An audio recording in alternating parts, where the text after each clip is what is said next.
Hello everyone, study overseas video series में आपका एक बार फिर से स्वागत है। जैसे कि हमने अपने पिछले वीडियोस में डिस्कस किया था mandatory requirements for study overseas, तो उसी को आज आगे बढ़ाते हुए आज हम बात करेंगे आइल्स टेस्ट के बारे में। तो आज के वीडियो में हम आइल्स के बारे में एक ब्रीफ ओवरव्यू देंगे। आइल्स टेस्ट होता क्या है, तो उसी को आज आगे बढ़ाते हैं। आइए शुरू करते हैं। तो स्टार्ट करते हैं इंट्रोडक्शन से। तो आज के वीडियो में जो हम डिस्कस करेंगे, वैसे तो टेबल ऑफ कंटेंट्स में जैसे आप देख सकते हैं, तो यहाँ पर इंट्रोडक्शन टू आइल्स, हु ऑन, टेस्ट फॉर्मेट, टेस्ट कंपोनेंट और IELTS score table of contents में दिया गया है। लेकिन जो बेसिकली आज हम डिस्कस करेंगे वो फर्स्ट 3 के बारे में ही डिस्कस करेंगे, जो है इंट्रोडक्शन टू आइल्स और कौन सी एजेंसीज हैं जो इन्हें कंडक्ट करती हैं, और टेस्ट फॉर्मेट के बारे में। तो बात करते हैं इंट्रोडक्शन की। तो बेसिकली आइल्स टेस्ट है क्या? आइल्स टेस्ट की फुल फॉर्म है international English language testing system, IELTS. तो बेसिकली ये टेस्ट होता क्या है? ये टेस्ट कंडक्ट करवाया जाता है to assess language ability candidates की, जो जाना चाहते हैं स्टडी पर्पस के लिए या फिर वर्क के लिए किसी भी इंग्लिश स्पीकिंग कंट्रीज में। इंग्लिश स्पीकिंग कंट्रीज से हमारे यहाँ पर तात्पर्य है कि जितनी भी Australia, Canada, New Zealand, UK, USA या और भी जितनी आयरलैंड वगैरह जो भी इंग्लिश स्पीकिंग कंट्रीज है, वहां पर जब भी आपको काम के सिलसिले में आप वीजा के लिए या पीआर के लिए जाना चाहते हो या स्टडी के लिए जाना चाहते हो, तो आपके लिए ये टेस्ट मैंडेटरी होगा, जहां पर आपकी लैंग्वेज एबिलिटी जो इंग्लिश स्पीकिंग है या इंग्लिश को यूज करने की जो एबिलिटी है उसको चेक किया जाएगा पहले। तो आगे हम बात करते हैं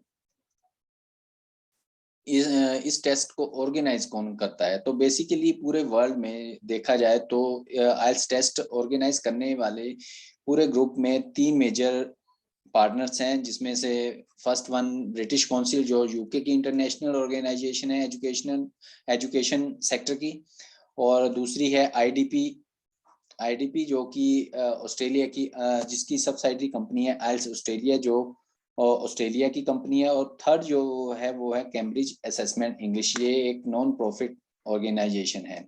तो बेसिकली ये तीनों ही पूरी दुनिया में टेस्ट ऑर्गेनाइज करते हैं। अब बात आती है कि कौन से कंट्री कहाँ पे कंडक्ट करवा रही है एट द मोमेंट। तो रिसेंट जो न्यूज़ आई हैं तो उससे पता चलता है कि ब्रिटिश काउंसिल जो है वो इंडिया में अब टेस्ट कंडक्ट नहीं करती है। उसके पीछे क्या रीजंस है, तो उसका अभी इतना डिटेल में जाने की कोई ज़रूरत है नहीं। लेकिन तो अब बात करें इंडिया में कौन कंडक्ट करवा रहा है, तो यहाँ पर सोल डिस्ट्रीब्यूटर अब आइल्स ऑस्ट्रेलिया ही है, जो आईडीपी जिसे कहते हैं, आईडीपी भी जिसका नाम है, तो वही यहाँ पर कंडक्ट करवा रहा है। अब इन दोनों में फर्क क्या होता है? अगर बात करें सर्टिफिकेट वैलिडेशन की, तो आप किसी से भी टेस्ट दे रहे हो तो तीनों का इक्वली ही वैलिड है ये टेस्ट, जो भी सर्टिफिकेट दिया जाएगा।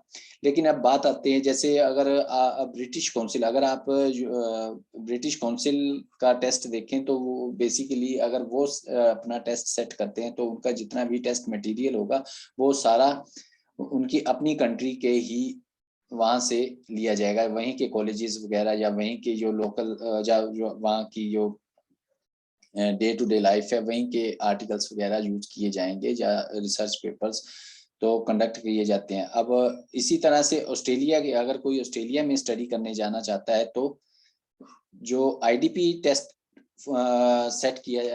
सेट करेगी, तो वो वहाँ ऑस्ट्रेलिया के ही लाइफ के अकॉर्डिंग ही वहाँ की कॉलेज लाइफ या वहाँ के research papers, news papers, articles वहाँ से ही रिलेटेड होंगे।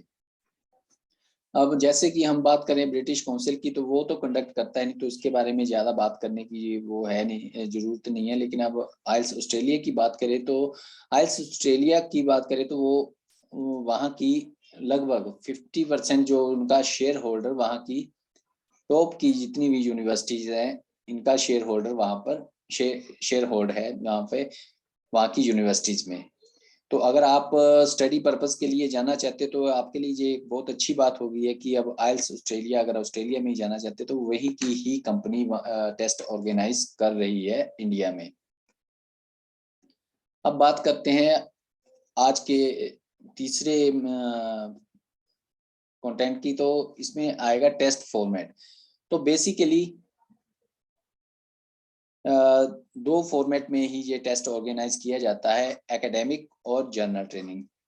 तो इन दोनों में फर्क है वो हम पहले समझेंगे। अब बात क्या और इसे कैसे चूज किया जाता है कि आप एकेडमिक टेस्ट दे रहे हो या जर्नल ट्रेनिंग के लिए। तो बेसिकली यहाँ पर जब भी आप किसी भी कोचिंग सेंटर में जाएंगे या किसी भी उससे बात करेंगे एजेंट से कि स्टडी के लिए बाहर जाना है, तो वो आपको सुजेस्ट करते नहीं है कि बेसिकली डिफरेंस बताते नहीं है कि इन दोनों मॉड्यूल्स में फर्क क्या है।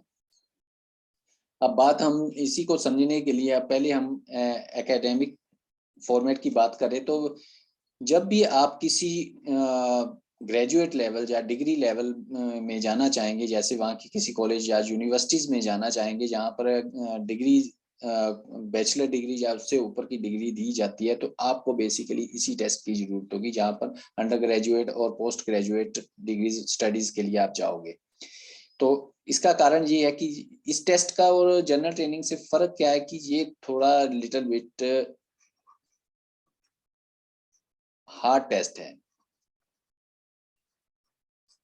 As compare to general training. इसके पीछे का कारण क्या है। तो कारण यही है कि वो चाहते हैं कि आप जब भी वहाँ की यूनिवर्सिटीज में पढ़ने के लिए जाएं तो एटलीस्ट आपकी जो लैंग्वेज एबिलिटी है वो उनके लेवल की हो, ताकि आप वहाँ पर आपको कोई मुश्किल ना आए वहाँ की यूनिवर्सिटीज में लेक्चर्स वगैरह अटेंड करने के लिए। अब जनरल ट्रेनिंग की बात करते हैं तो जनरल ट्रेनिंग में बेसिकली यूज होता है ये टेस्ट जहाँ पर आपने वोकेशनल ट्रेनिंग्स में, वोकेशनल स्टडीज या ट्रेनिंग्स में प्रोग्राम्स में जाना है, या फिर अदर इमिग्रेशन पर्पसेस जैसे पीआर या फिर आप वर्क परमिट के लिए जाना चाहते हैं, तो उसके लिए ये जनरल ट्रेनिंग टेस्ट ऑर्गेनाइज किया जाता है। अब यहाँ पर एजेंट्स इस बात को क्लियरली बताते नहीं है कि आपको कौन सा देने की जरूरत है।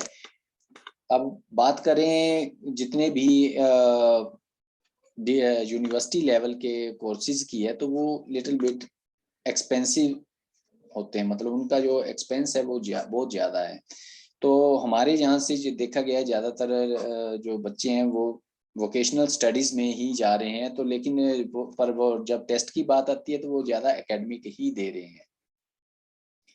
तो इसका फर्क क्या हो जाता है कि अब ये थोड़ा जैसे हमने बताया कि ये टेस्ट जो है थोड़ा हार्ड है, तो आपको जो डिजायर्ड या रिक्वायर्ड आपके आइल्स बैंड्स हैं या जितने चाहिए वो लेने में थोड़ी मुश्किल आती है।